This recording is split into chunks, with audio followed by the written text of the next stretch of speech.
still out here.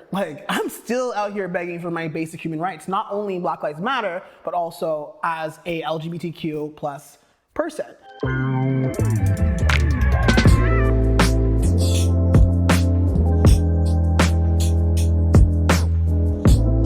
Hey yo, I'm Alliston Davis. I'm from Toronto, Ontario, and you're watching my session with Off the Record. Okay. How was writing problematic helped you move forward personally? Okay. I mean, this song was very therapeutic, let me tell you. The song itself is problematic. It was written during the pandemic, as the very start of the pandemic. Everything shut down for basically everybody around the world. And for me, it hit like where I was doing on like a high, and then all of a sudden everything just like stopped. So I couldn't work with anybody, I couldn't produce any music, but I had all these beats. So Chuck Taylor, who I work with like on a lot of tracks on Wind Your Body, he does multiple tracks on my album. He sent me a couple beats, and I was just sitting there like, as everyone was doing nothing, listening to this beat, and I couldn't crack it. And then eventually, when I was at my lowest, it came. And I was like, honestly, I'm just fed up with what's going on in the world. I'm like, shit just sucks. Shit's problematic. And I'm like, okay, I got a concept. Let's roll with it. Let's just spit. It's like a vent song, really. It's me being like, you know, shit sucks, but like, let's pick it up. Let's get back to music. Let's do what I love. All right. Okay, saw this one. All right, in the spirit of Pride Month and your song Problematic, what are some problematic things you'd like to address within the LGBTQ plus community? Honestly, there are a couple things that I want to address. And that's like the anti-Black racism that's like subtle inside gay community. It doesn't stem from gayness itself. I think it stems more from like the porn industry, where they categorize a lot of people, and now that gets reflected into life. So people now assume that when you look like that, they're gonna put that stigma on you inside a relationship. So immediately they're gonna think that you are like that, and they're gonna assume your race on that. And it's very like, it just kind of sucks because it's just like very present that a lot of people just kind of brush past, and you see it every day. The other thing I'm gonna talk about is trans. Like, that's ridiculous how people still don't have the right questions to approach trans people. Like, it's like, just have the right questions set up. It's not bad to ask a question, but be genuine about it. And just, if you're ignorant to it, get to know it. Because a lot of people are very ignorant to trans lives, and just have that discussion. All right. Oh, it's another Cool in the Gang. All right. I guess it's like I guess there's multiple artists on there, maybe? Oh, no, it's an actual band. Someone's gonna come for me for that. I know that for sure. Well, problematic. Okay, next question. In Problematic, you sing the lyrics, still out here begging for my basic human rights. I tell you this shit's problematic. Can you tell us what you were talking about in this line? Yes, I definitely can, because it's one of the most like powerful lines in this song. Because as I said before, I am like ranting about what's happening through the years. I'm ranting about what's happening in life in 2020, about everything that's going on in my life and the world. And what really struck me, because like obviously in Toronto and actually in North America, Black Lives Matter was coming up again.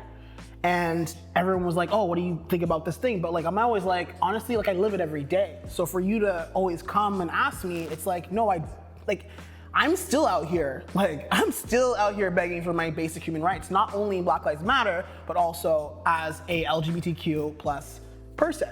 So it's like, I felt like there was no sides. I have everything kind of against me. Especially for trans people, they have everything against them, or colored trans people, I should say. Where it's like, you look like there's no way out. We have, like, in a way, we don't have that light. We don't have that opportunity. So like, when people ask me those questions, I'm like, honestly, I'm still out here begging for my basic human rights every day. So, and I get mad. So that's what that line is. I'm like, after all this that I'm talking about, you're asking me again something that I deal with on a daily basis, instead of like this year. It's like this, everyone's like, this year is so problematic. I'm like, no, my life is problematic sometimes. So yeah, that's that line. I'm getting heated. Woo! Do you find that people try to pigeonhole you as an artist because of your sexuality? The real question is like, do I care? I've been tried to get pigeonholed, or pigeonholed? Yeah. I've tried to get pigeonholed a couple times by people who try to build me as an artist, try to put me in a, like, oh, since you're a Black R&B artist, you do this type of music. You should be listening to this, you should be like that. It's like, I'm a human being at the end of the day, and my art is my art. So instead of looking into my sexuality of how that deals with my art, you should be looking at my art as its own thing. I don't know why my sexuality has anything to do with my art. It shouldn't. It really shouldn't. Like, what I do in my sheets has nothing to do with what I do with my music and my singing. But apparently it does. But it's about, I think, saying like, just respect your own art and know what you do for art, and just respect what you do on all fronts. So yeah, just don't let it pigeonhole you. It's up to you. All right, tell us about a record that has changed your life. Oh my goodness, this question, like, yeah, gets me all the time, because honestly, like, I like so many different tracks, and I feel like everything kind of hits me differently, like, each year, so it's hard for me to just pick one. I kind of look at just bodies of work kind of hit me more. So like, if it's like a good album, like, then like, I like that, I appreciate that more than like an actual like track.